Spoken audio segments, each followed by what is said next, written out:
were probably here for Positively Parkinson's, and that was a wonderful launch as well, and this book has done very, very well.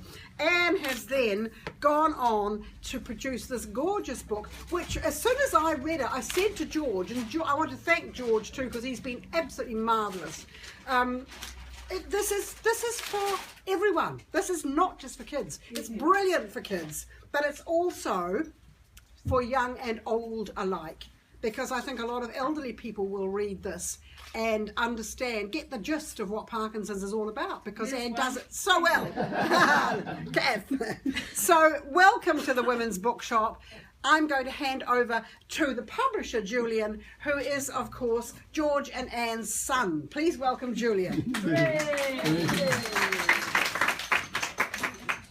Thank you very much, Carol. And I will stand up here on this thing. I'll stand behind you so you don't step backwards, all right? So, one of the things that was really difficult about going to school as a youngster was the fact that I had parents who had the coolest jobs in the world. They both worked in television, and all of my friends wanted to know much more about what they were up to. And when it came time to leave school and make my way into the world, one of the things that I hated was when people said, so, you know, what do you want to do? Because, you know, I had really interesting parents. And the truth of it is that having those cool parents is something that has continued throughout my life. And I think that my mum and dad are still cooler than I am. I think that one of the nicest things about this particular opportunity is the chance for me to stand up here and say to them both that I love them very much, and to thank them for everything that they've given me, and now this opportunity to immortalise my two sons who are here. Looking equally cool. It's amazing how that kind of skips a generation.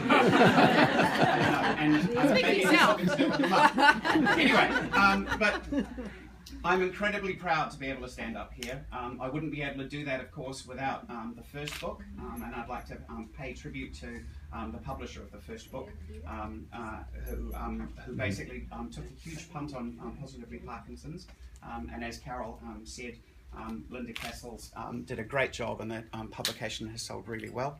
I also would like to pay tribute to a number of other people. I've got a little post-it note that I've got here, which I'm going to read. I would certainly like to thank the people without whom the book wouldn't have been possible. Fraser and Jill Gravison, a donation from them helped us start the whole thing off. The Neurological Foundation, and Sue's here and will be talking after me shortly about the Neurological Foundation. And also there was one anonymous donor who I would like to pay tribute to, but at the same time has to remain anonymous, which is also quite cool, I think. I used to work in magazine publishing, and when the time came to get this particular publication printed, I went back to the print company that now owns the publication that I used to own.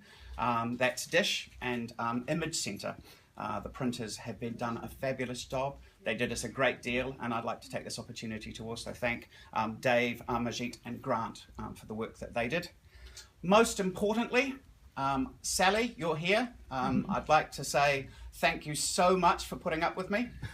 There is nothing worse than a publisher when you're a designer, except a publisher who's also family of the author.